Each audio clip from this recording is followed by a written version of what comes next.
Halo semuanya. Apa yang paling berbahaya dari seorang pemalas? Yang paling berbahaya dari seorang pemalas itu adalah terbentuknya pola pikir. Aristoteles pernah bilang, pikiran akan melahirkan tindakan. Tindakan akan menghasilkan kebiasaan. Kebiasaan akan membuahkan karakter. Dan karakter yang akan menciptakan nasib. Jadi, yang ada dalam pikiran pemalas itu, mereka itu tidak berpikir untuk selalu bekerja keras untuk mendapatkan uang. Pikiran menghasilkan tindakan. Ketika mereka berpikir untuk menghasilkan uang itu tidak perlu bekerja keras, tapi mereka pengen kaya, pengen sukses dan sebagainya, maka dia akan menghalalkan segala macam cara dan tidak perlu bekerja keras untuk mendapatkan uang. Menipu orang, judi online, tergoda dengan penawaran investasi bodong, menjilat atasan, dan lain-lain. Karena tindakan menghasilkan kebiasaan.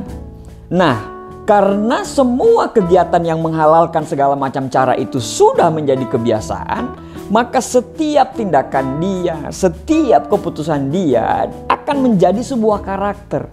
Jadi jangan heran ketika Anda suruh orang judi online itu berhenti, mereka nggak berhenti. Kenapa orang yang dipenjara karena menipu bisa dipenjara lagi dengan kasus yang sama? Karena sudah menjadi kebiasaan. Kenapa orang korupsi bisa korupsi lagi? Karena sudah menjadi kebiasaan dan karakter. Dan karakter itulah yang akan menentukan masa depan kita. Jadi hati-hati dengan malas yang berkepanjangan. Ini bisa berbahaya untuk kehidupan kita kelak. Malas itu sebenarnya biasa loh ya. Semua orang pernah merasakan malas. Tapi rasa malas yang terus-menerus dibiarkan itu akan menjadi sebuah kebiasaan dan akan menjadi karakter. Seperti apa yang saya jelaskan tadi. Malas itu penyebabnya itu macam-macam. Ada yang datang dari diri sendiri karena kurang motivasi, rasa takut yang berlebihan, atau merasa terbebani dengan sebuah pekerjaan atau goals. Ada juga dari kebiasaan-kebiasaan buruk yang dia lakukan. Hobi menunda atau manajemen waktu yang buruk. Ada juga yang datang dari lingkungan yang tidak mendukung. Atau malah lingkungan yang mendukung kita untuk menjadi seorang pemalas. Karena kita dikelilingi oleh orang-orang pemalas. Tapi kembali lagi, intinya semua orang pengen sembuh dari rasa malas ini. Dan yang bisa menyembuhkan itu adalah diri sendiri. Nah, Anda coba jawab pertanyaan ini. Siapa yang paling bertanggung jawab terhadap hidup kita? Siapa orang yang paling diapresiasi bila hidup kita menjadi sukses dan bahagia? Siapa orang yang harus disalahkan atas kegagalan dan penderitaan dalam hidup kita? Jawabannya adalah diri kita sendiri. Anda pasti tahu. Jadi semua tergantung dari diri kita. Malam ini misalnya kita mengeluh tentang kerasnya hidup, betapa sulitnya ekonomi, pajak naik 12%, sulitnya ekonomi keluarga. Tapi besoknya kita tidak pernah berubah, kita tetap melakukan hal yang sama. Bangunnya masih semaunya, begadang sampai subuh untuk nonton serial Netflix berseri-seri yang ceritanya itu gak ada ujungnya. Kamar masih berantakan, kita terhipnotis handphone berjam-jam. Bukannya handphone itu menjadi mesin uang, tapi yang gak jelas. Scrolling berjam-jam, komen dan balas komentar di postingan orang dengan pakai second account. Sibuk menjadi aktivis sosial media, semua dikritik dan dikomentari. Padahal hidupnya sendiri butuh dikritik dan dikomentari. Terus pas malam kita teringat mimpi indah kita. Teringat mimpi untuk menghajikan orang tua, bisa umroh dengan orang tua rame-rame. Kita bisa mewujudkan semua mimpi-mimpi kita. Kita sudah komitmen nih untuk segera menjalankan ide proyek di YouTube kita mungkin, di Facebook kita mungkin, dan segala macamnya. Mau jualan di Instagram, di Facebook. Dan setelah itu apa yang kita lakukan? Kita malah memilih untuk nongkrong di kafe berjam-jam, main biliar, dugem, sleep call sampai pagi tiap malam. Hanya untuk dengar suara ngorok dari pacar. Yang suara ngorok itu tidak ada loh dalam tes wawancaramu nanti dalam nyari pekerjaan. Dan semua hal-hal yang tidak berguna lainnya. Setelah punya mimpi, apa yang harus kita lakukan? Action. Buka laptopmu dan pelajari semua yang akan kamu rencanakan.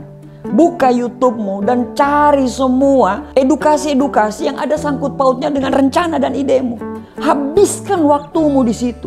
Temui orang-orang yang kamu anggap mampu untuk membimbing kamu dan rencana kamu. Dan ngobrol sama dia dan habiskan waktumu di situ dan lakukan semuanya. Sekali-kali menjadi pemalas dan tidak melakukan itu adalah hal yang wajar. Sekali-kali kita menikmati apa yang sudah kita peroleh dengan kerja keras itu perlu. Sekali-kali butuh istirahat karena kita sudah berusaha itu wajib. Tapi bila malas itu berubah menjadi kata kerja, menjadi kata sifat, artinya Anda itu memang pemalas. Malas akan menjadi sifat bila sudah menjadi kebiasaan.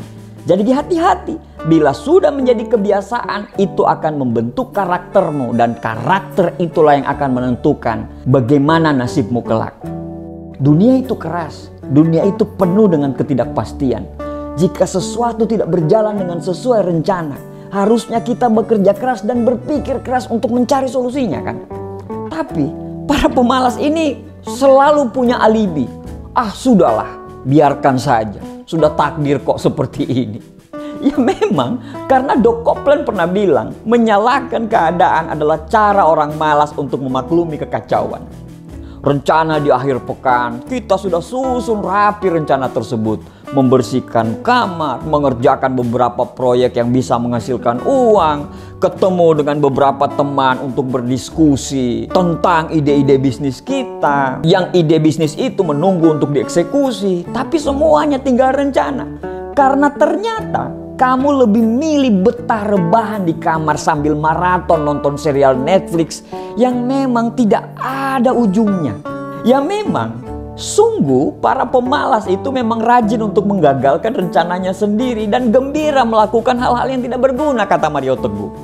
Anda suka mendengarkan kisah-kisah inspiratif di YouTube tentang seorang anak yang broken home, miskin. Ya mereka ditinggalkan orang tuanya, tapi mereka bisa sukses dan mereka bisa kaya dan mereka punya kekayaan tak terbatas. Kita suka membaca kisah-kisah hidup orang-orang sukses dan kita bertanya, bagaimana caranya? Tapi saya yakin Anda sudah tahu jawabannya. Mereka tidak pernah melakukan hal-hal yang tidak berguna dan tidak ada manfaatnya. Sebab kalau James Stephen bilang, orang-orang sukses memilih kebiasaan-kebiasaan yang tidak disukai oleh orang-orang pemalas. Kalau mau sukses itu jangan malas. Jangan melakukan pekerjaan yang asal-asalan. Karena mungkin sekarang, kamu mungkin merasa aman dengan posisi kerjamu sekarang. Tapi kalau kamu terus bermalas-malasan dan mengerjakan segala sesuatunya dengan asal-asalan, siap-siap kamu akan disingkirkan. Karena banyak sekali orang yang lagi berjuang keras untuk berada di posisimu. Siapa bilang posisimu tidak aman? Sekali lagi, rasa malas itu sebenarnya sangat manusiawi. Manusiawi kok. Siapapun pasti pernah merasakan momen rasa malas. Dia malas mengejar mimpi dia, malas melakukan apa yang sudah dia mulai, malas memperbaiki diri, dan hanya ingin rebahan aja sepanjang hari. Tapi tinggal rasa malas itu mau dituruti atau berusaha diatasi. Karena Stephen Covey pernah bilang, ujian sesungguhnya terhadap karakter kita adalah apakah kita bisa bergiat dan keluar dari rasa malas tersebut.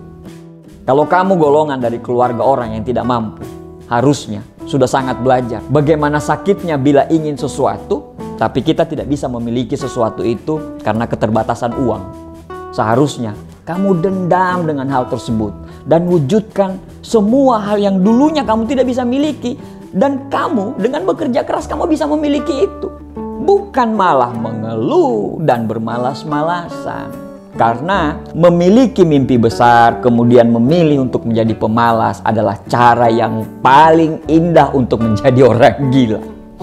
Bermalas-malasan ya memang menyenangkan. Sementara orang lain di sana berjuang dan bekerja keras dengan timbunan target yang begitu menyiksa mereka.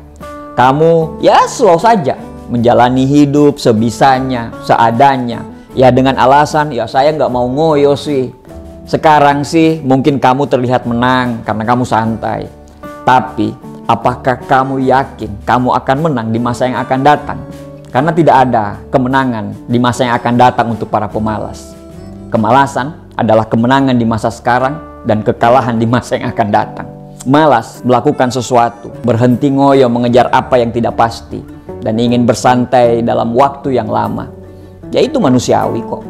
Rebahan sepanjang hari, kita membutuhkan waktu untuk istirahat diri sendiri. Ya itu manusiawi. Tapi jangan lupa bahwa waktu produktif kita itu sangat terbatas. Tubuh kita ini gak selamanya kuat. Dan yang jelas kita gak hidup selamanya. Di waktu yang sempit dan terbatas ini, kenapa kita nggak manfaatkan sebaik-baiknya dengan benar-benar ngotot untuk mengejar apa yang kita cita-citakan? Salah satu karakter terbesar yang dikasih Tuhan ke manusia adalah manusia dikaruniai untuk bisa memilih. Kita bisa memilih untuk bermalas-malasan saat ini dan membuat masa depan kita menjadi tidak jelas, atau bekerja keras sekarang dan memperjelas masa depan kita. Orang dengan keterbatasan fisik, ada nggak yang sukses? Banyak. Ada nggak orang miskin yang sukses? Banyak. Ada nggak orang yang dari keluarga broken home itu sukses? Banyak. Apa yang nggak ada? Yang nggak ada itu adalah orang malas yang bisa menjadi sukses. Terima kasih, semoga mencerahkan.